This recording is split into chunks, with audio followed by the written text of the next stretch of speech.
He's gone absolutely crazy. Those are the words of the US President Donald Trump as he rebukes Vladimir Putin after another weekend of Russian missile and drone attacks on Ukraine. Ukraine's Air Force says Russia launched a record number of drones on Sunday. The attack was the largest of the war in terms of weapons fired, although other strikes have killed more people. I'm not happy with what Putin's doing. He's killing a lot of people, and I don't know what the hell happened to Putin. I've known him a long time, always gotten along with him, but he's sending rockets into cities and killing people, and I don't like it at all, okay? We're in the middle of talking, and he's shooting rockets into Kiev and other cities. I don't like it at all. And John Hendren is standing by for us in the capital, Kyiv. But first, let's talk to Dorsa Jabbari. She's in the Russian capital, Moscow. Now, Dorsa, we've just heard that Trump says Putin is absolutely crazy and that the US is considering more sanctions. How is Moscow likely to react to this? Well, I don't think we're going to get a very strong reaction from officials here. In the past, the rhetoric has been one that sanctions don't really have an impact on the Russian economy, and this country has been able to withstand the unprecedented amount of international sanctions it's come under since it's launched the war in Ukraine in February of 2022. But this latest comment by the US President Donald Trump about Putin's state of mind is likely to be dismissed as rhetoric. It's not going to be taken very seriously. What is clear is that President Putin's desire not to aggravate President Donald Trump has now taken a back seat to his number one goal in this war in Ukraine, and that is to secure a strong victory for Russia. So really, things appearing to be moving very quickly and shifting politically, as we're seeing over the past few days, with Russia launching unprecedented number of attacks across Ukraine. Of course, all this comes as US President Donald Trump and Vladimir Putin held a phone conversation earlier this month for about 2 hours.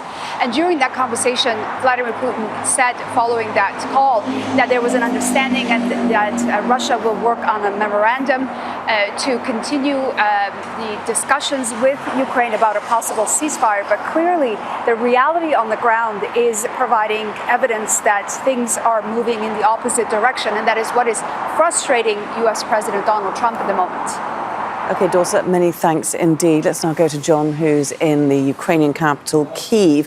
Now, Russia's massive air assault, it's come right off the back of one of the largest prisoner exchanges seen between the two sides in this war, getting very mixed signals from Moscow. As Dorsa says, things shifting politically very rapidly. What do you think happens next? Well, in a phrase, more Russian drones is what we are likely to see. That massive attack over the weekend, just on Sunday alone, there were 298 drones, 69 missiles. We have some reports that the drones are flying at elevations that are too high to be shot down by some of the anti-aircraft equipment here. And that lit up the sky here in the capital of Kyiv. Why are they attacking the capital? But there are only a couple of reasons to do that. One is to strike the command and control here in the capital. The other one is to instill a sense of terror and futility in the civilian population.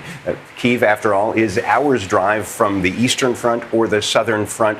That's where the ground fighting is happening. And we heard a report in The Economist now that says that the Russians are amping up their ability to make the Shahed drones that they use so frequently. That they used to make 300 in a month. Now it takes 3 days to make that. And there are reports that they are targeting making 500 a day.